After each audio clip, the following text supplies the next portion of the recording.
ઓમ શ્રી ગણેશાય નમઃ. જય શ્રી કૃષ્ણ મિત્રો.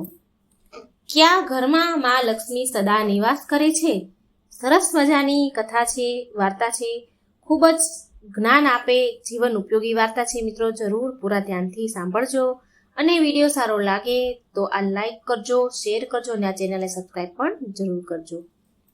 ઓમ નમો ભગવતે વાસુદેવાય. એકવાર દેવર્ષિ નારદ ભગવાન શ્રી કૃષ્ણને મળવા માટે દ્વારિકા નગરીમાં આવ્યા. તો નારદજીને જોઈને ભગવાન શ્રી કૃષ્ણ બોલ્યા, આવો દેવર્ષિ, પધારો. દ્વારિકા નગરીમાં તમારું સ્વાગત છે. તમારે આજે કયા કારણથી દ્વારિકામાં આવવાનું થયું છે? દેવર્ષિ નારદ બોલ્યા, હે પ્રભુ, મનમાં તમારા દર્શન કરવાની ઈચ્છા થઈ, માટે હું અહીં ચાલ્યો આવ્યો. એટલે ભગવાન કૃષ્ણ હસીને કહે છે, દેવર્ષિ નારદ, તમારા મનમાં જરૂર કોઈ વાત હશે. નિશ્ચિત કઈ વાત હશે તમે પૂછી લો. દેવર્ષિ બોલ્યા, હે પ્રભુ, તમે તો બધું જ જાણો છો. મારા મનમાં જે કઈ છે એ બધું જ તમે જાણો છો. તમે તો સર્વજ્ઞાતા છો. છતાં પણ તમે કહો છો તો હું પૂછી લઉં છું કે પ્રભુ, આજે હું તમારી પાસે એ જાણવાના ઉદ્દેશથી આવ્યો છું કે કયા કારણથી મનુષ્યના જીવનમાં દરિદ્રતા આવે છે. લક્ષ્મીજી કયા કારણથી મનુષ્યના ઘરને છોડીને ચાલી જાય છે, અને એ કયું પુણ્ય છે જેનાથી દેવી લક્ષ્મી સદાય મનુષ્યના ઘરમાં વાસ કરે છે? ભગવાન શ્રી કૃષ્ણ કહે છે, હે દેવર્ષિ નારદ, આજે તમે સમસ્ત માનવ જાતિના કલ્યાણ માટે અત્યંત મહત્વપૂર્ણ પ્રશ્ન પૂછ્યો છે. દેવી મા લક્ષ્મીના કારણે જ મનુષ્યના ઘરમાં સુખ સમૃદ્ધિનો વાસ રહે છે, અને જો દેવી લક્ષ્મી ઘરનો ત્યાગ કરીને ચાલ્યા જાય છે તો એ ઘરમાં દરિદ્રતાનો વાસ થાય છે. આ વિષયમાં એક પ્રાચીન ઇતિહાસ કહેવાયો છે, જે હું તમને સંભળાવું છું. એક કથા છે જે સત્ય છે, તમે ધ્યાનથી સાંભળજો. જે પણ મનુષ્ય આ કથા સાંભળે છે તેના ઘરમાં દેવી લક્ષ્મી સદાય બધા જ પુણ્ય નિવાસ કરે છે. દેવી લક્ષ્મી સાથે બધા પુણ્ય પણ નિવાસ કરે છે. માટે તમે નારદજી આ કથાને સાંભળો અને કથાનો ત્રણેય લોકમાં પ્રચાર કરજો. નારદજી બોલ્યા, હે પ્રભુ, તમે મને કથા સંભળાવો. તમારા મુખારવિંદથી આ કથા સાંભળવી એ તો મારું પરમ સૌભાગ્ય છે, અને આ કથા હું ધ્યાનથી સાંભળીશ અને ત્રણેય લોકમાં પ્રચાર પણ કરીશ. ભગવાન શ્રી કૃષ્ણ કહે છે કે દેવર્ષિ, જે મનુષ્ય સત્યનો સાથ આપે છે તો ભગવાન તેનો સાથ ક્યારેય નથી છોડતા. આજે હું તમને મહારાજ હર્ષવર્ધનની કથા સંભળાવું છું, જેણે દેવી લક્ષ્મીનો ત્યાગ કરીને દરિદ્રતાને ગ્રહણ કરી હતી. ત્રેતા યુગની આ વાત છે. ભારત વર્ષમાં સત્યવાદી ધર્માત્મા નામે એક રાજા થયા હતા. હર્ષવર્ધન રાજાનું રાજ્ય હતું. તેનું રાજ્ય કુંતલ પ્રદેશ પર હતું. તેમના રાજ્યની પ્રજા અત્યંત સંતોષી રહેતી હતી, બહુ સુખી હતી. મહારાજ હર્ષવર્ધન બહુ દાનવીર અને વચનનું પાલન કરનારા હતા. એ સદાય તેમની પ્રજાના હિત વિશે જ વિચારતા હતા. મહારાજ હર્ષવર્ધન એટલા બધા દયાળુ હતા કે એમની મહાનતાનો પરિચય એ વાતથી ખબર પડે છે કે જ્યારે તેના નગરમાં કોઈ પણ સાધારણ મનુષ્ય વેપાર કરવા માટે કઈ વસ્તુઓ વેચવા માટે બજારમાં આવે, અન્ન વસ્ત્ર વગેરે જો કઈ વસ્તુ લાવે તો જો એ વસ્તુ સંધ્યાકાળ સુધીમાં ન વહેંચાય તો સ્વયં રાજા પોતે એ વસ્તુને ખરીદી લેતા હતા, જેથી એના રાજ્યમાંથી કોઈ ખાલી હાથે પાછું ન જાય.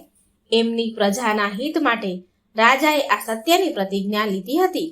સંધ્યા સમય થતા રાજાના સૈનિક સેવક શહેરમાં ભ્રમણ કરવા માટે જતા, અને જ્યારે કોઈ વ્યક્તિ કઈ વસ્તુ વેચવા માટે બેઠેલો જુએ અને જેની વસ્તુ કોઈએ ખરીદી ન હોય તો તે સૈનિકો એ વ્યક્તિને એ વસ્તુની કિંમત પૂછે, અને તે વસ્તુ અને તેની ઈચ્છા જરૂરત અનુસાર તે વસ્તુની જે પણ કિંમત હોય તે કિંમત આપીને એ વસ્તુ ખરીદી લેતા. આવી રીતે મહારાજના આવા દયાળુ સ્વભાવ જોઈને અનેક લોકો પ્રસન્ન થઈને તેમની મહાનતાની ચર્ચા કરવા લાગ્યા. મહારાજા હર્ષવર્ધનની કીર્તિ ત્રણેય લોકમાં થવા લાગી. દેવતાઓ પણ તેની પ્રશંસા કરતા હતા. જ્યારે આ વાતની ખબર ધર્મરાજાને પડી તો એક દિવસ સ્વયં ધર્મરાજાએ મહારાજા હર્ષવર્ધનની પરીક્ષા લેવાનું વિચાર કર્યો. પછી એક દિવસ સ્વયં ધર્મરાજા એક બ્રાહ્મણનું રૂપ ધારણ કરીને રાજા હર્ષવર્ધનની નગરીમાં આવ્યા. તેમણે તેની સાથે તૂટેલી ફૂટેલી વસ્તુ, નકામો કચરો એક પેટીમાં ભરી લીધો, જે દરિદ્રતાની નિશાની છે. આ બધી કચરા, આ બધી વસ્તુને દરિદ્રતા કહે છે.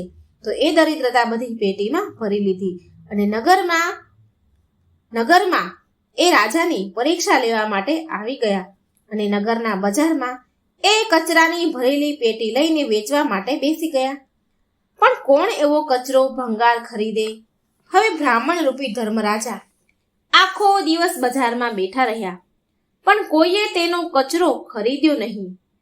જ્યારે સંધ્યા ટાણું થયું ત્યારે રાજાના સૈનિક રોજની જેમ બજારમાં ફરવા આવ્યા, જોવા આવ્યા કે જેનો પણ સામાન બચેલો હતો તે ઉચિત કિંમતમાં આપીને ખરીદી લે છે, જેથી કોઈ ખાલી હાથે ઘરે ન જાય. પછી એમણે જોયું કે એક બ્રાહ્મણ એક પેટી લઈને બેઠો છે.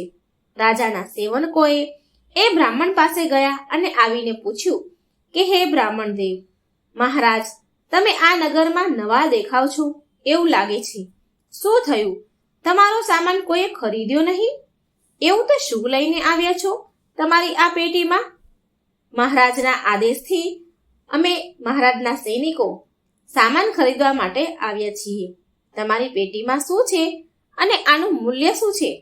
પછી એ બ્રાહ્મણ બોલ્યા, સૈનિકો, હું પેટીમાં દારિદ્ર લઈને આવ્યો છું, કચરો, ભંગાર લઈને આવ્યો છું અને આનું મૂલ્ય છે 1000 સુવર્ણ મુદ્રા. આ બ્રાહ્મણના આવા વિચિત્ર વચન સાંભળીને સૈનિકો તો હસવા લાગ્યા અને કહે છે કે હે બ્રાહ્મણ, તમારી પેટીમાં તો બધો કચરો ભર્યો છે, આને કોણ ખરીદે? આનું મૂલ્ય તો એક પણ પૈસો નથી. આ સાંભળી એ બ્રાહ્મણ બોલ્યા, હે સૈનિકો, જો આ મારો ભંગાર, આ કચરો નહીં લો, તમે નહીં ખરીદો, તો આને હું પાછો મારા ઘરે લઈ જઈશ. મેં તો એવું સાંભળ્યું હતું કે અહીંના રાજા કોઈ પણ વેપારીને સંધ્યા થતા ખાલી હાથે પાછા નથી જવા દેતા. જો કોઈનો સામાન ન વેચાય તો બધો જ સામાન એ રાજા ખરીદી લે છે. લાગે છે કે મેં તમારા રાજા વિશે ખોટી વાત સાંભળી છે. એ બ્રાહ્મણની વાત સાંભળીને સૈનિકો બોલ્યા, હે બ્રાહ્મણ દેવ, તમે સાચું જ સાંભળ્યું છે. અમારા રાજા કોઈ પણ વેપારીને ખાલી હાથે જવા નથી દેતા. જેનો સામાન ન વેચાયો હોય તેનો બધો જ માલ ખરીદી લે છે.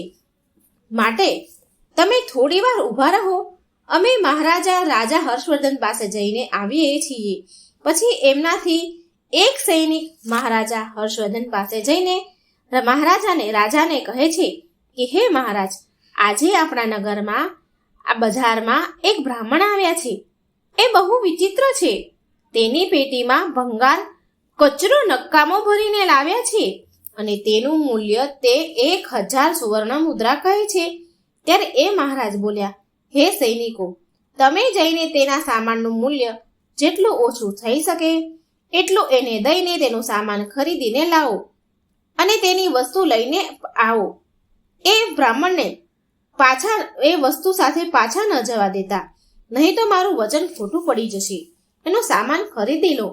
પછી એ સેવક બ્રાહ્મણ પાસે આવ્યા અને કહે છે કે બ્રાહ્મણ દેવ, અમે તમારા આ કચરા, આ સામાનનું મૂલ્ય 200 સુવર્ણ મુદ્રા આપીએ છીએ. આ મુદ્રા લો અને ખુશ થઈને તમે તમારા ઘરે જાઓ. પરંતુ એ બ્રાહ્મણ બોલ્યા, હે સૈનિકો, હું 1000 સુવર્ણ મુદ્રાથી એક પણ મુદ્રા ઓછી નહીં લઉં. તમારે મારો સામાન ખરીદવો હોય તો ખરીદો, નહીં તો હું પાછો લઈને જાઉં છું.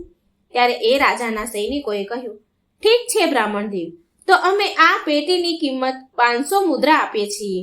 આટલું મૂલ્ય તો બરાબર છે તમારા માટે.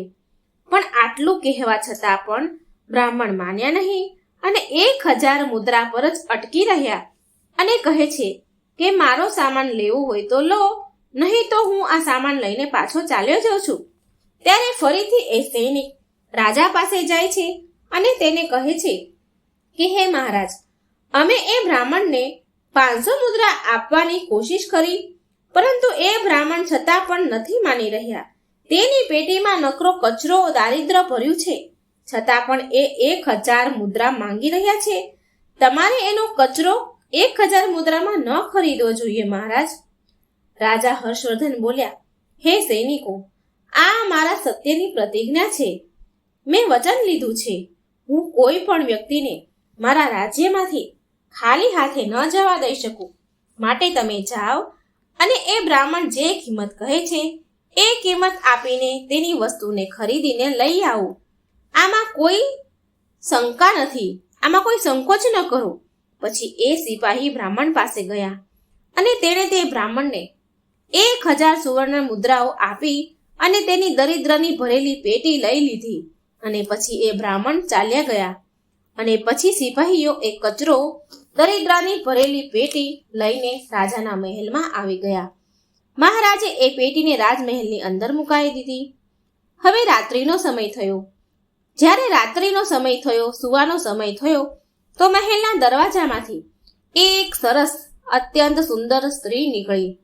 એ સ્ત્રીના 4 હાથ હતા અને હાથમાં કમળના ફૂલ હતા. અનેક પ્રકારના ઘરેણા આભૂષણ પહેર્યા હતા સોનાના. રાજમહેલની બહાર બેઠા હતા રાજા. જ્યારે મહારાજે અત્યંત સુંદર સ્ત્રીને જોઈ મહારાજ હેરાન રહી ગયા અને એમણે એ સ્ત્રીને પૂછ્યું કે હે દેવી, તમે કોણ છો અને આ રાતના સમયમાં તમે અહીં શું કરી રહ્યા છો? તમે ક્યાંથી આવી રહ્યા છો અને ક્યાં જઈ રહ્યા છો?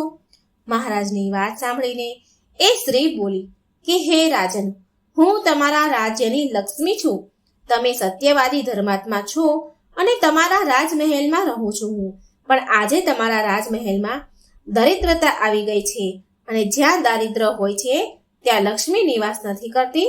આજે તમે દરિદ્રતા ભરેલી એક પેટી રાજમહેલમાં મૂકી છે, માટે હું અહીંથી જઈ રહી છું. ત્યારે રાજા હર્ષવર્ધને મા લક્ષ્મીને હાથ જોડીને પ્રણામ કરીને દેવી લક્ષ્મીને કહ્યું કે હે મા લક્ષ્મી, જેવી તમારી ઈચ્છા. હું મારા વચન સત્ય પ્રતિજ્ઞાથી બંધાયેલો છું. હું મારું વચન નથી તોડી શકતો. આ કારણથી હું દરિદ્રતાની ભરેલી પેટીને લેવાથી ના પાડી શકતો ન હતો. કૃપા કરી તમે મને ક્ષમા કરો. ત્યારે દેવી લક્ષ્મી મહારાજના રાજમહેલનો ત્યાગ કરીને ત્યાંથી ચાલ્યા જાય છે. થોડી વાર પછી રાજાએ એક બહુ સુંદર યુવાન પુરુષને રાજમહેલના દરવાજેથી બહાર નીકળતા જોયો. તો મહારાજે તેને પૂછ્યું કે હે દેવ, તમે કોણ છો? તમે ક્યાંથી આવ્યા છો અને ક્યાં જઈ રહ્યા છો? તો તે 4 ભુજાવાળા પુરુષે કહ્યું, હે રાજન, હું દાન છું. મારું નામ દાન છે. તમે એક સત્યવાદી ધર્માત્મા છો. સદાય તમે ધર્મનું પાલન કરો છો.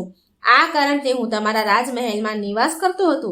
હવે દેવી લક્ષ્મી તમારા રાજમહેલને ત્યાગીને ચાલ્યા ગયા છે, તો લક્ષ્મી વિના તમે દાન કેવી રીતે કરશો? માટે હું પણ તમારો રાજમહેલ છોડીને જઈ રહ્યો છું. તો મહારાજ હર્ષવર્ધન બોલ્યા, સારું, જેવી તમારી ઈચ્છા, તમે પણ જઈ શકો છો, પરંતુ હું મારા વચનને તોડી ન શકું.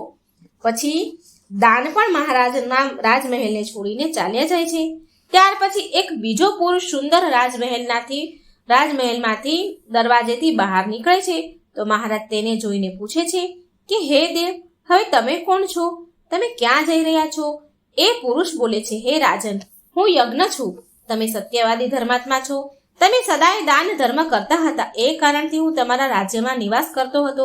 પરંતુ હવે લક્ષ્મી અને દાન તમારું ઘર છોડીને ચાલ્યા ગયા છે, તો હું પણ જઈ રહ્યો છું. કારણ કે લક્ષ્મી વિના યજ્ઞ ન થઈ શકે અને દાન વિના યજ્ઞ સંપન્ન ન થઈ શકે. માટે હું પણ તમારો ત્યાગ કરીને જઈ રહ્યો છું. રાજાએ કહ્યું કે હે દેવ, જેવી તમારી ઈચ્છા, તમે પણ જઈ શકો છો, પરંતુ હું મારા વચનનો, સત્ય વચનનો ત્યાગ નહીં કરું. પછી એ યજ્ઞ પણ રાજમહેલ છોડીને ચાલ્યા જાય છે. થોડી વાર પછી એક ત્રીજો અત્યંત સુંદર પુરુષ રાજમહેલમાંથી જતો દેખાય છે રાજાને. તો રાજાએ તેને પણ પૂછ્યું કે દેવ, તમે કોણ છો અને રાજમહેલ છોડીને કેમ જઈ રહ્યા છો? તો એ પુરુષ બોલે છે કે હું યશ છું. તમારા પુણ્યના કારણે તમારા ઘરમાં નિવાસ કરી રહ્યો હતો, પરંતુ તમારા અહીંથી હવે લક્ષ્મી, દાન, યજ્ઞ વગેરે બધા જ ચાલ્યા જાય છે, તો એના વિના તમને યશની પ્રાપ્તિ ન થઈ શકે અને એ જ કારણથી હું પણ અહીંથી જઈ રહ્યો છું. પછી રાજાએ તેને પણ નમસ્કાર કર્યા અને આદરપૂર્વક જવા દીધા. અને ત્યાર પછી એક અત્યંત સુંદર સ્ત્રી રાજમહેલમાંથી નીકળી. તેણે સરસ વસ્ત્ર આભૂષણ પહેરેલા હતા. તેને જોઈને રાજા બોલ્યા કે દેવી, તમે કોણ છો અને તમે કયા કારણથી મારા રાજમહેલમાંનો ત્યાગ કરીને જઈ રહ્યા છો? ત્યારે એ સ્ત્રી બોલી કે હે રાજન, હું કીર્તિ છું. લક્ષ્મી, દાન, યજ્ઞ, યશ પણ તમારો સાથ છોડી દીધો છે, તો એના વિના હું તમારા રાજમહેલમાં ન રહી શકું. માટે હું પણ જઈ રહી છું. તો રાજાએ એને પણ જવા દીધા અને પૂછ્યું, અને પછી એક અત્યંત સુંદર 4 ભુજાવાળા પુરુષ ફરી રાજમહેલમાંથી નીકળે છે. તો તેને જોઈને રાજાએ પૂછ્યું કે દેવ, તમે કોણ છો અને મને છોડીને તમે રાજમહેલને છોડીને ક્યાં જઈ રહ્યા છો? ત્યારે એ પુરુષ કહે છે કે રાજન, હું સત્ય છું અને તમે એક સત્યવાદી ધર્માત્મા છો. માટે હું તમારા ત્યાં નિવાસ કરતો હતો, પરંતુ હવે તમારે ત્યાંથી લક્ષ્મી, દાન, યજ્ઞ, યશ, કીર્તિ વગેરે ચાલ્યા ગયા છે. તો હું પણ અહીંથી જઈ રહ્યો છું. હે સત્ય, તમે પણ મારો રાજા બોલે છે કે હે સત્ય દેવ, તમે પણ મારો ત્યાગ કરી રહ્યા છો. તમે તો મારો ત્યાગ કરી રહ્યા છો, પણ મેં તમારો ત્યાગ ક્યારેય નથી કર્યો. તમારો ત્યાગ મેં ક્યારેય કર્યો જ નથી, કારણ કે બધા જ મને છોડીને જઈ રહ્યા છે. માટે તમે મને છોડીને કેમ જઈ શકો? મેં મારા સત્ય વચનનું પાલન કરવા માટે, મારું વચન નિભાવવા માટે મેં દારિદ્રને મારા ઘરમાં રાખ્યું હતું. મેં સંસારના કલ્યાણ માટે એ વચન આપ્યું હતું કે મારા રાજ્યમાંથી જે કોઈ પણ ખાલી હાથે નહીં જાય. જે પણ મારા રાજ્યમાં કોઈ વસ્તુ વેચવા આવશે અને એ વસ્તુ કોઈ નહીં ખરીદે તો હું એનું ખરીદી લઈશ. માટે મેં મારા સત્ય વચનનું પાલન કરવા માટે એ બ્રાહ્મણને 1000 સુવર્ણ મુદ્રા આપીને મેં એનું દારિદ્ર ખરીદ્યું છે.